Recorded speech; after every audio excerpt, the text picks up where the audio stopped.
मुझे और आराम पहुंचाने के लिए वो किचन से सरसों का तेल ले आया और धीरे धीरे मेरी मालिश करने लगा। थोड़ी देर बाद वो मेरे कान के पास आकर बोला कि मालकिन, तेल से आपके कपड़े खराब हो जाएंगे। अगर आप बुरा ना मानो तो इसको खोल दूँ। मैंने कहा कि तुम्हें जो करना है तुम कर सकते हो। तुम्हें तो मैंने किसी चीज़ के लिए मना नहीं किया है। उसके बाद मेरे नौकर ने मेरी पतली सी डोरी खोलकर मेरी पीठ की मालिश करना शुरू कर दिया। मालिश करते करते उसके हाथ इधर उधर भी लग रहे थे। थोड़ी देर बाद उसने वो सब करना शुरू कर दिया। मैंने कहा कि बस ऊपर ऊपर से करना, और कुछ भी हो जाए तुम रुकना मत। फिर उसने हेलो दोस्तों, आज की इस रोमांचक कहानी में आप सभी का स्वागत है। मेरी शादी को अब 5 साल हो चुके हैं, लेकिन अभी तक हमारे कोई बच्चा नहीं है। मेरे पति दुबई की एक बड़ी कंपनी में काम करते हैं और साल में सिर्फ 1-2 बार घर आते हैं। जब वो घर वापस आते हैं तो समय मेरे लिए बहुत खास होता है, लेकिन जब वो चले जाते हैं तो घर में शांति छा जाती है और मुझे बहुत अकेलापन महसूस होता है। घर के कामों से मैं बहुत थक जाती हूँ, तो एक दिन मैंने सोचा कि एक नौकर रख लेती हूँ ताकि मुझे भी थोड़ी राहत मिल जाए। मैंने ये बात अपने पति को बताई तो उन्होंने भी अपनी सहमति दे दी। कुछ दिनों बाद मैंने राजू नाम के एक लड़के को अपने घर काम के लिए रख लिया। उसकी उम्र 18 साल थी और वो काफ़ी मेहनती और ईमानदार था। राजू रोज़ मेरे घर के कामों में मेरी मदद करता था और समय समय पर मेरी थकान को देखकर मुझे आराम करने के लिए कहता था। एक दिन मैंने उससे कहा कि राजू, मेरे सिर में बहुत दर्द हो रहा है, क्या तुम मुझे थोड़ी मसाज दे सकते हो? मेरी बात सुनकर राजू सोच में पड़ गया, लेकिन फिर मेरी हालत देखकर उसने मदद के लिए हामी भर दी। उस दिन के बाद से राजू ने मेरी मसाज करना शुरू कर दिया और मैं उसके प्रति एक विशेष लगाव महसूस करने लगी थी। ये लगाव केवल एक नौकर और मालकिन के बीच का नहीं था, बल्कि कुछ ऐसा था जो मैं भी नहीं समझ पा रही थी। उसका हल्का सा स्पर्श भी मेरी सारी थकान मिटा देता था। कई बार वो जब मेरे पास आता था तो उसकी गर्म सांसों का एहसास मुझे कुछ अजीब सा महसूस कराता था, जैसे हम दोनों के बीच कोई अदृश्य डोर बंध गई हो। राजू की बातें बहुत सरल होती थी, लेकिन उनमें एक गहराई होती थी। मुझे ऐसा लगता था जैसे कि वो मेरे अकेलेपन को समझता है। एक दिन राजू मुझसे बोला कि मैडम, आप हमेशा इतना काम क्यों करती हो? कभी कभी आराम भी कर लिया करो। मुझे उसकी बात में एक सच्चाई और अपनापन महसूस हो रहा था। धीरे धीरे हम दोनों के बीच बातचीत और बढ़ गई और हम दोनों एक दूसरे के साथ सहज महसूस करने लगे। एक दिन जब राजू मेरी मसाज कर रहा था तो मेरे दिल में एक अजीब सी हलचल महसूस हुई। उसका स्पर्श धीरे धीरे मेरे गालों तक पहुंचा और मेरे मन में भावनाओं का सैलाब उमड़ने लगा। लेकिन उसी पल मैंने खुद को रोक लिया। मुझे एहसास हुआ कि ये जो भी था वो मेरे जीवन के संतुलन को बिगाड़ सकता है। मैं जानती थी राजू की नज़रों में मेरे लिए बहुत आदर है। वो हमेशा मुझे सम्मान की दृष्टि से देखता है और मेरे प्रति कोई गलत भावना नहीं रखता है। हमें इस संबंध को केवल नौकर और मालकिन के रूप में ही रखना होगा। हमारे बीच कभी कुछ गलत नहीं हुआ था, लेकिन उस एक अनकहे एहसास ने हमें एक नया दृष्टिकोण दिया। मैंने अपने दिल को शांत किया और उसे समझाया। कभी कभी भावनाएं हमें गलत रास्ता दिखाई देती है, लेकिन हमें भटकना नहीं है। राजू मेरे घर में काम करना, मेरे आसपास घूमना मेरी ज़िंदगी का एक हिस्सा बन चुका था। वो ना केवल मेरे घर के कामों में मदद करता था, बल्कि कई बार मेरे साथ बैठकर बातें भी करता था। एक दिन जब मैं बहुत थकी हुई थी तो मैंने उसे फिर से अपने कमरे में बुलाया और मसाज करने के लिए कहा। वो चुपचाप तेल लेकर आया और मेरी मसाज करने लगा। उसके स्पर्श से मुझे बहुत राहत मिल रहा था। उसकी उंगलियां जब मेरे सिर पर हल्के से टच हुई तो उसकी गर्म सांसें मेरे चेहरे के करीब महसूस हो रही थी। मेरे दिल की धड़कन तेज हो रही थी, लेकिन मैंने जैसे तैसे खुद को शांत रखा। राजू धीरे धीरे मेरे और भी पास आता जा रहा था। मैंने उसकी आंखों में एक अजीब सी गहराई देखी। वो कुछ कहने की कोशिश कर रहा था, लेकिन वह नहीं कह पा रहा था। मैंने उसके हाथों को हल्के से छुआ और हमारे बीच आंखों ही आंखों में कुछ बातें हुई। उस पल में एक सन्नाटा था, लेकिन ये सन्नाटा किसी खालीपन का नहीं बल्कि एक गहरे एहसास का था। राजू बोला कि मैडम, आप बहुत थकी हुई लग रही है। उसने ये बात मेरे चेहरे के इतने करीब आकर बोली थी कि मैं उसकी सांसों को गर्मी महसूस कर सकती थी। मैंने उसकी ओर देखा और हल्की सी मुस्कान दी। मैंने कहा, हाँ राजू, कभी कभी काम और अकेलापन दोनों मिलकर इंसान को बहुत थका देते हैं और शायद अंदर से खाली भी कर देते हैं। मेरी बात सुनकर राजू का स्पर्श मेरे सर से मेरे कंधों तक पहुंच गया। उसकी उंगलियां मेरे कंधों पर गहराई से मजबूत महसूस हो रही थी। उस पल मैंने उसके हाथों की गर्मी और उसके स्पर्श की संवेदनशीलता को महसूस किया। वो मुझे ऐसे छू रहा था जैसे गुलाब की पंखुड़ियों को छू रहा है।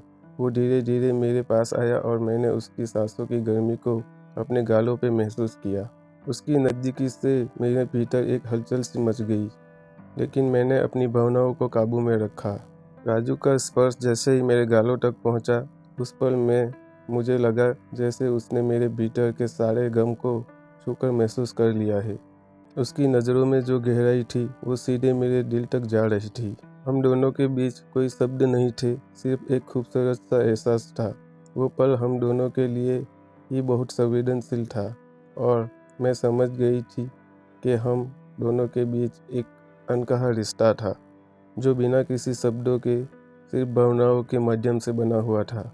मैंने धीरे से उससे कहा कि राजू, हमें अपने रिश्ते की सीमा समझनी होगी।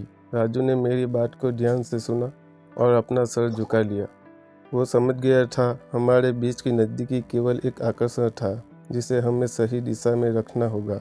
उसने धीरे से मेरे हाथों को छुआ और उसकी उंगलियों का स्पर्श फिर से मेरे दिल तक पहुंच गया। लेकिन इस बार ये स्पर्श केवल रोमांटिक भावना का नहीं बल्कि गहरे सम्मान का था। राजू के हाथों का स्पर्श मेरे अंदर एक नई हलचल पैदा कर रहा था। उसकी नज़दीकी में जो ताजगी थी वो मेरे दिल की धड़कनों को तेज कर रही थी। मैंने अपनी आंखें बंद कर ली क्योंकि मैं उस पल की गहराई में डूब जाना चाहती थी। तभी राजू बोला कि मैडम, क्या आप कभी सपनों के बारे में सोचती हो? उसने ये बात बड़ी गंभीरता के साथ पूछी थी। मैंने अपनी आंखें खोली और उसके चेहरे को ध्यान से देखा। मैंने मुस्कुराते हुए उससे पूछा कि क्या तुम मेरी तरह एक साधारण सी जिंदगी जीने की सोचते हो?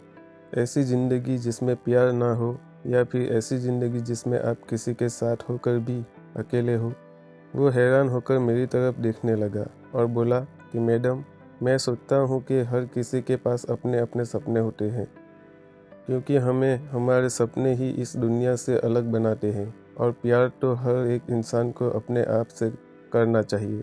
अगर हम खुद से ही प्यार नहीं करेंगे तो हमें कोई और प्यार क्यों करेगा?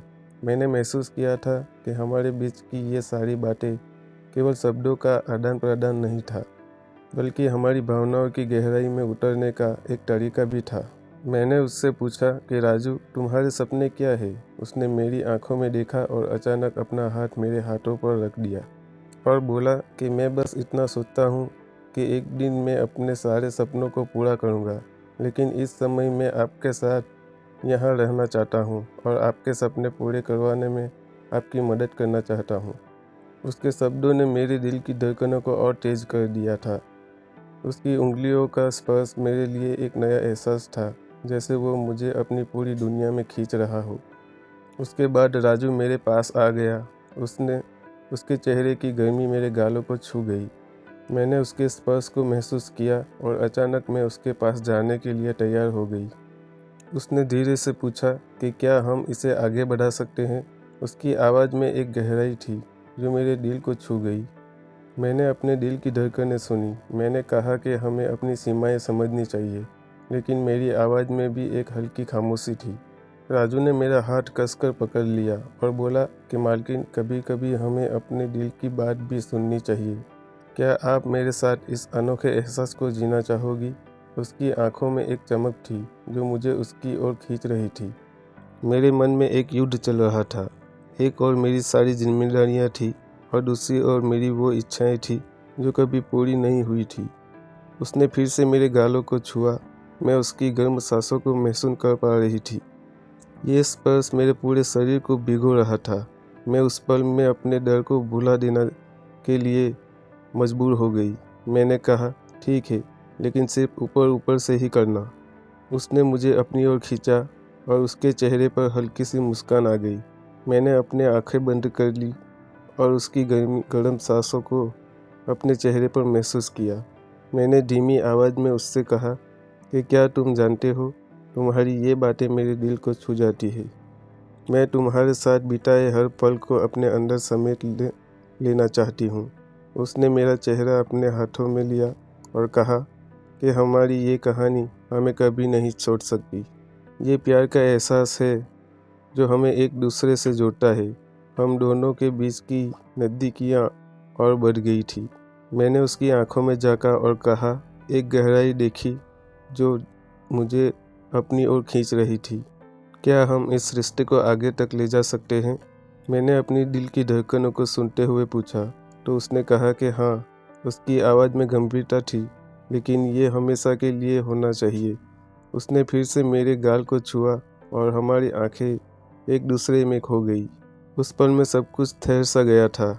हमारे बीच का ये एहसास गहरा होता गया और वक्त थम सा गया। मुझे और आराम पहुंचाने के लिए वो किचन से सरसों का तेल ले आया और धीरे धीरे मेरी मालिश करने लगा। थोड़ी देर बाद वो मेरे कान के पास आकर बोला कि मालकिन, तेल से आपके कपड़े खराब हो जाएंगे। अगर आप बुरा न मानो तो इसको खोल दूं। मैंने कहा कि तुम्हें जो करना है तुम कर सकते हो। तुम्हें तो मैंने किसी चीज़ के लिए मना नहीं किया है।